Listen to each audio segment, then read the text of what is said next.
ದೇವರುಗಳ ನಾಡು ಕೇರಳದ ದಟ್ಟ ಅರಣ್ಯದ ಮಧ್ಯೆ ಇರೋ ಆ ಒಂದು ರಹಸ್ಯ ಜಾಗ ಈಗ ಭಾರೀ ಚರ್ಚೆಗೆ ಕಾರಣವಾಗಿದೆ. ಸೋಷಿಯಲ್ ಮೀಡಿಯಾದಲ್ಲಂತೂ ಇವರದ್ದೇ ಸದ್ದು. ವರ್ಷಕ್ಕೆ ಕೇವಲ 27 ದಿನ ಮಾತ್ರ ಓಪನ್ ಆಗೋ ಈ ದೇವಸ್ಥಾನ ಯಾವುದು ಗೊತ್ತಾ? ಇದೇ ದಕ್ಷ ಯಾಗ ನಡೆದ ಪವಿತ್ರ ಭೂಮಿ ಕೊಟ್ಟಿಯೂರು.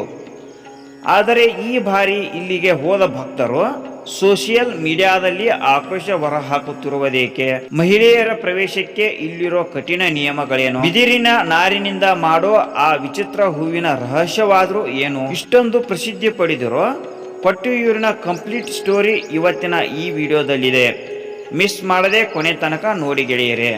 ಅದಕ್ಕಿಂತ ಮೊದಲು ಎಲ್ಲರಿಗೂ ನನ್ನ ಚಾನಲ್ಗೆ ಸ್ವಾಗತ. ಇತ್ತೀಚೆಗೆ ಕೇರಳಂ ಕೊಟ್ಟಿಯೂರು ಸುದ್ದಿಯಲ್ಲಿದೆ. ಇಲ್ಲಿಗೆ ಭೇಟಿ ನೀಡುವ ಭಕ್ತರಿಗೆ ಸರಿಯಾದ ವ್ಯವಸ್ಥೆಗಳಿಲ್ಲ ಎಂಬ ಆರೋಪಗಳು ಸಾಮಾಜಿಕ ಮಾಧ್ಯಮದಲ್ಲಿ ವ್ಯಾಪಕವಾಗಿ ಕೇಳಿಬರುತ್ತಿವೆ.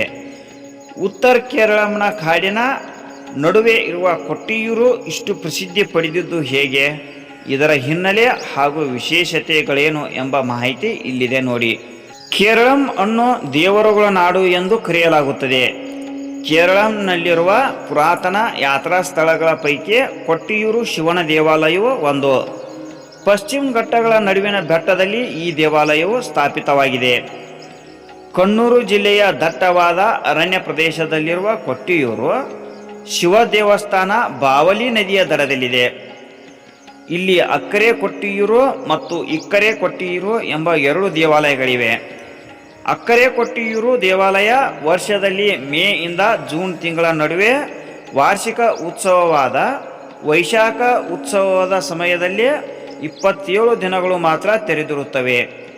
ಆ ವೇಳೆ ಇಕ್ಕರೆ ಕೊಟ್ಟಿಯೂರು ದೇವಾಲಯವು ಮುಚ್ಚಿರುತ್ತದೆ. ಹಿಂದೂ ಪುರಾಣದ ಪ್ರಕಾರ ದಕ್ಷ ಪ್ರಜಾಪತಿ ತನ್ನ ಮಗಳನ್ನು ಶಿವನೊಂದಿಗೆ ಮದುವೆ ಮಾಡಿಕೊಟ್ಟನು. ಅದೇ ವೇಳೆ ಮಗಳು ಸತೀದೇವಿ ಮತ್ತು ಶಿವನಿಗೆ ತಿಳಿಸದೆ ಈ ಸ್ಥಳದಲ್ಲಿ ಯಾಗ ನಡೆಸಲು ನಿರ್ಧರಿಸಿದನು. ಆಗ ಸತೀದೇವಿಯು ಯಾಗ ನಡೆಯುತ್ತಿದ್ದ ಸ್ಥಳಕ್ಕೆ ಭೇಟಿ ನೀಡಿದಳು. ಆಗ ತಂದೆಯಿಂದ ಅವಮಾನಿಸಲ್ಪಟ್ಟಳು. ಅವಮಾನಿತರಾದ ಅವಳು ತನ್ನ ಯೋಗ ಶಕ್ತಿಯಿಂದ ಆತ್ಮಹತ್ಯೆ ಮಾಡಿಕೊಂಡಳು. ಪತ್ನಿಯ ಆತ್ಮಹತ್ಯೆಯಿಂದ ಕೋಪಗೊಂಡ ಶಿವನು ವೀರಭದ್ರನಾಗಿ ತಾಂಡವ ನೃತ್ಯ ಮಾಡಿ ದಕ್ಷನ ಶಿರಚ್ಛೇದ ಮಾಡಿದನು. ಆಗ ಬ್ರಹ್ಮ, ವಿಷ್ಣು ಮತ್ತು ದೇವತೆಗಳು ಶಿವನನ್ನು ಸಮಾಧಾನಪಡಿಸಿದರು. ಅಂದಿನಿಂದ ಈ ಸ್ಥಳವು ತ್ರಿಮೂರ್ತಿಗಳಾದ ಬ್ರಹ್ಮ, ವಿಷ್ಣು ಮತ್ತು ಶಿವನ ದೈವಿಕ ಸ್ಥಾನವಾಗಿ ರೂಪುಗೊಂಡಿತು. ಈ ದೇವಾಲಯವನ್ನು ಶಂಕರಾಚಾರ್ಯರು ಜೀರ್ಣೋದ್ಧಾರ ಮಾಡಿದರು.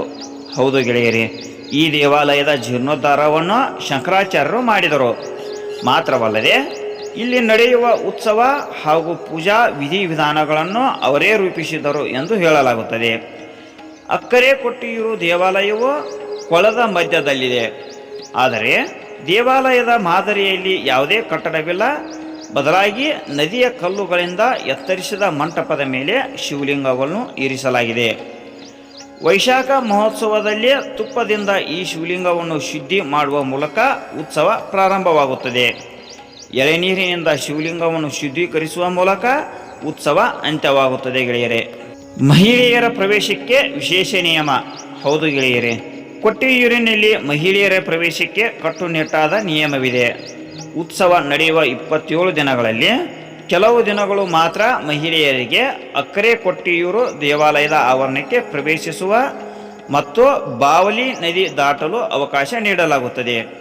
ಉಳಿದ ದಿನಗಳಲ್ಲಿ ಅವರಿಗೆ ಪ್ರವೇಶವಿರುವುದಿಲ್ಲ. ಇವಾಗ ಒಡಪ್ಪು ಹೂವಿನ ಬಗ್ಗೆ ನೋಡೋಣ ಬನ್ನಿ. ಈ ಉತ್ಸವದ ಪ್ರಮುಖ ಆಕರ್ಷಣೆ ಎಂದರೆ ಒಡಪ್ಪು ಹೂ.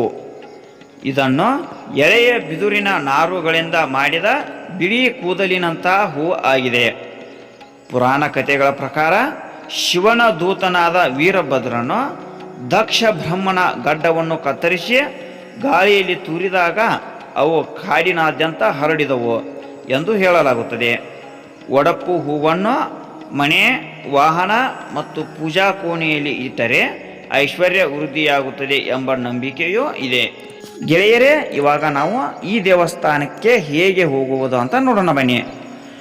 ಬೆಂಗಳೂರಿನಿಂದ ಮೈಸೂರು, ಗುಂಡ್ಲುಪೇಟೆ, ಸುಲ್ತಾನ್ ಬತ್ತೇರಿ ಮತ್ತು ಮಾನಂತವಾಡಿ ಮಾರ್ಗವಾಗಿ ಕೊಟ್ಟಿಯೂರು ತಲುಪಲು ಸುಮಾರು 6ರಿಂದ 7 ಗಂಟೆಗಳು ಬೇಕಾಗುತ್ತದೆ. ಬೆಂಗಳೂರಿನಿಂದ ನೇರವಾಗಿ KSRTC ಬಸ್ ಲಭ್ಯವಿದೆ. ರೈಲಿನ ಮೂಲಕ ಪ್ರಯಾಣಿಸುವುದಾದರೆ ಬೆಂಗಳೂರಿನಿಂದ ಕಣ್ಣೂರಿಗೆ ರೈಲಿದೆ. ಕಣ್ಣೂರು ರೈಲು ನಿಲ್ದಾಣದಿಂದ 60 ಕಿಲೋಮೀಟರ್ ದೂರದಲ್ಲಿ ಕೊಟ್ಟಿಯೂರು ಇದ್ದು ಇಲ್ಲಿಂದ ಬಸ್ನಲ್ಲಿ ತಲುಪಬಹುದು. ವಿಮಾನದ ಮೂಲಕ ತಲುಪುವುದಾದರೆ ಕಣ್ಣೂರು ಅಂತಾರಾಷ್ಟ್ರೀಯ ವಿಮಾನ ನಿಲ್ದಾಣಕ್ಕೆ ತಲುಪಿ ಅಲ್ಲಿಂದ 80 ಕಿಲೋಮೀಟರ್ ದೂರದಲ್ಲಿರುವ ಕೊಟ್ಟಿಯೂರು ಬಸ್ನಿಂದ ತಲುಪಬಹುದು. ಗೆಳೆಯರೇ, ನಿಮಗೆ ಈ ವಿಡಿಯೋ ಇಷ್ಟವಾಗಿದ್ದರೆ ಲೈಕ್ ಮಾಡಿ ಹಾಗೂ ಇತರರಿಗೂ ಶೇರ್ ಮಾಡಿ. ಇನ್ನೂ ಇಂತಹ ಉಪಯುಕ್ತ ವಿಡಿಯೋಗಳಿಗಾಗಿ ನಮ್ಮ ಚಾನಲನ್ನು ಸಬ್ಸ್ಕ್ರೈಬ್ ಮಾಡಿ ಹಾಗೂ ಬೆಲ್ ಐಕಾನನ್ನು ಒತ್ತಿ. ಎಲ್ಲರಿಗೂ ಧನ್ಯವಾದ ಗೆಳೆಯರೇ.